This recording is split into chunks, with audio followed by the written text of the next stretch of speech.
everyone, what's up? Got some 1x1, 1/8 wall square tubing here. I had a friend ask me if I could make them one of these after they saw me post it on the internet. So I'm gonna do that for them. The dimensions for this are simple. 47.5 tall, 24 inches wide. And then I did 16 inches deep, and I'm going to just cut all of my lumber to that size. I'll put all those dimensions in the description so you can sort of read it and not just have to write it down as I round them off.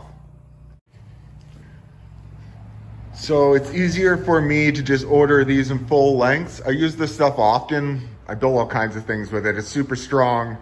It's heavy wall, so it's easy to weld. First thing I'm gonna do is just kind of chop it down into manageable sizes.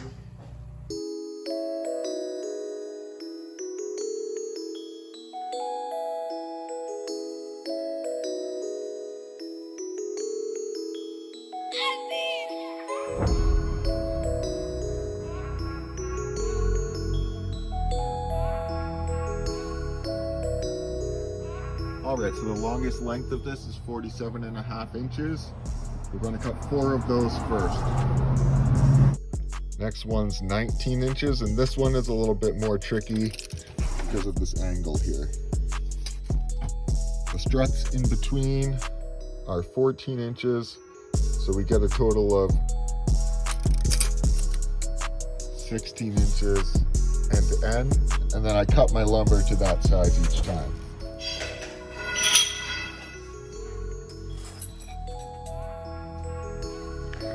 Okay, so this is pretty simple frame to weld together. I'm going to show you some tips though. Obviously these magnets have right angles and 45 degrees on them.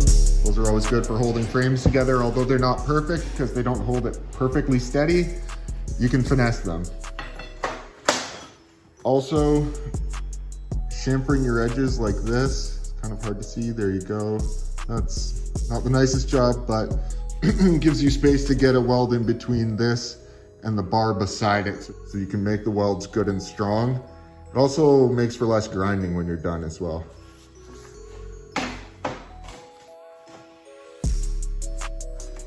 We're gonna go around and just tack one corner at a time. That way the heat doesn't cause it to twist like this. If you weld in one spot for too long, you create a lot of heat.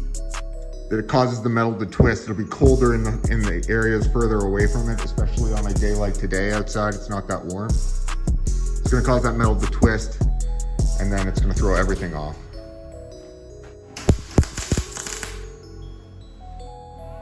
So you can hear how that was like fast popping bacon. You wanna make slow popping bacon when you're welding. So you want that sizzle, sizzle, sizzle. That's the noise you're looking for, good consistency.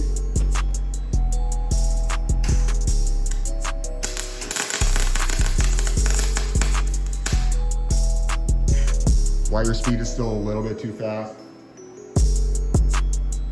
You're gonna bring it down just a touch, do another test weld.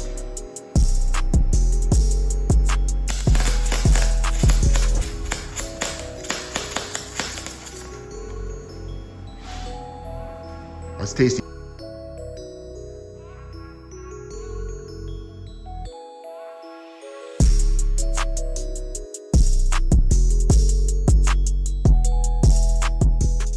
There you go, poof, done. Dust frames. Show you the dimensions on this now.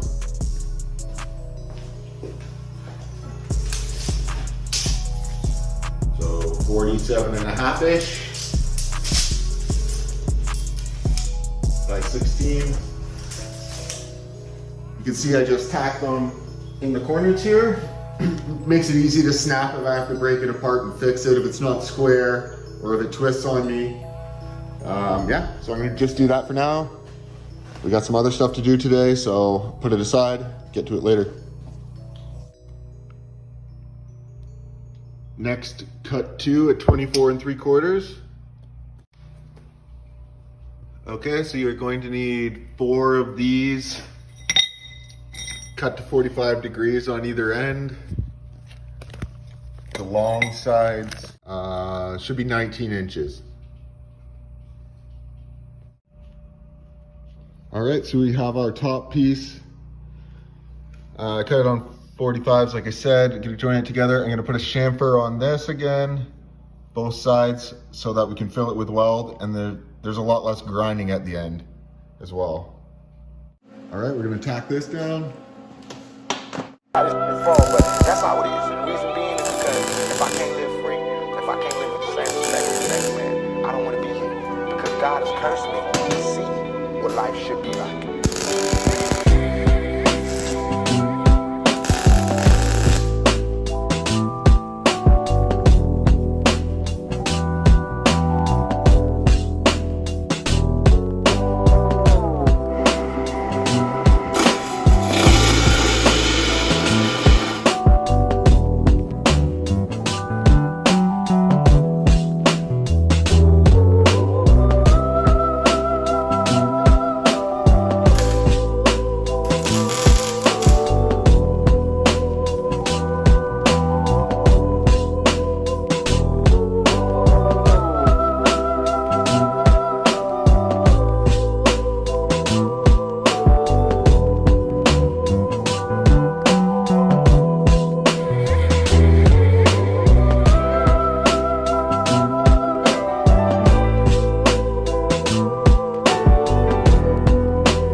So we're going to cut 3 at 24 3/4. These are going to be the struts, like you see installed already. You go across like so. This one obviously has to be cut still.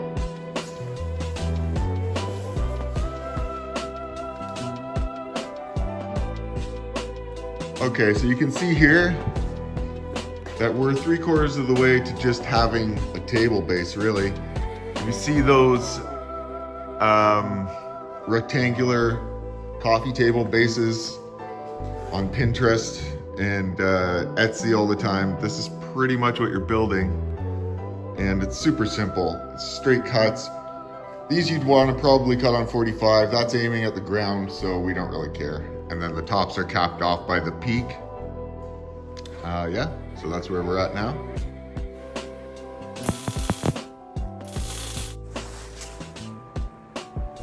Okay, so we've got our peak rested on here now. We're gonna tack this baby down.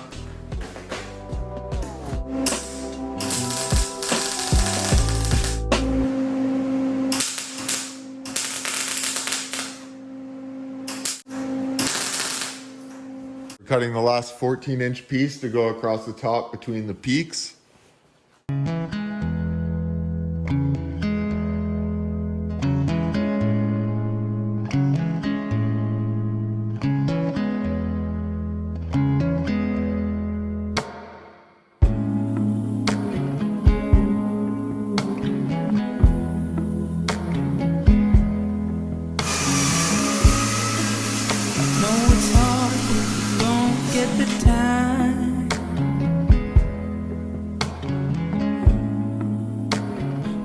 The things you gotta do,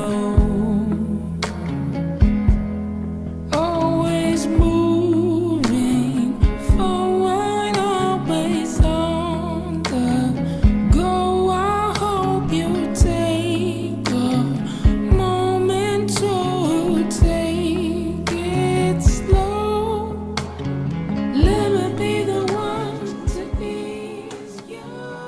All right, so we got everything tacked up. Just this last brace put across the top, again 14 inches.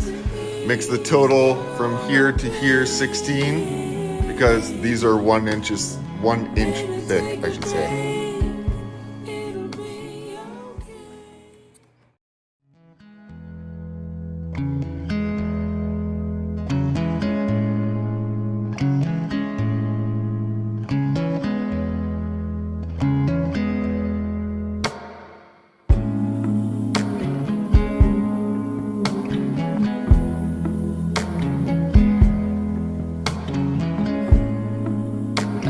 It's hard when you don't get the time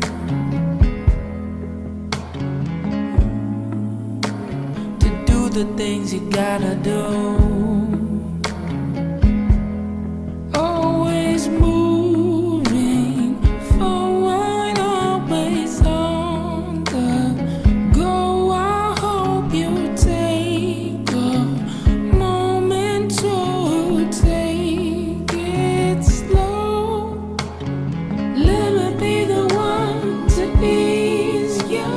it is. It's all done except for the paint. I'm going to take down some of these walls to clean them up and flatten them out. Otherwise, they actually turned out pretty good. Pretty smooth. I'm happy with them.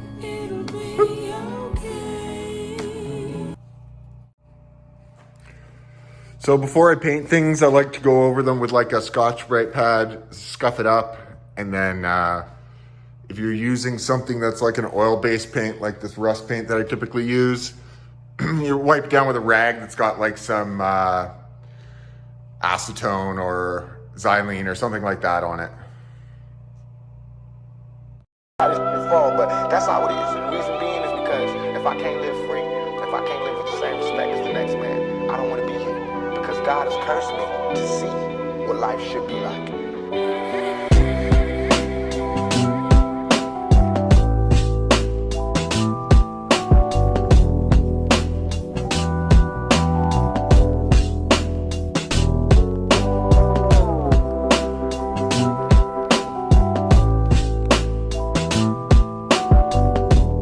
All right, everyone, so that's it. It's all done.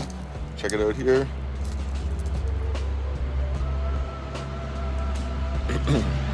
So I just used some pretty standard rust paint from a hardware store, semi-gloss black. I don't think you need to, I'm not going to put a link for anything in particular. I think standard rust paint is good enough. You might have to touch it up once in a while. I guess it depends where you live. We're in Ontario in Canada. Snow is pretty heavy in the winter, so a lot of moisture in the air.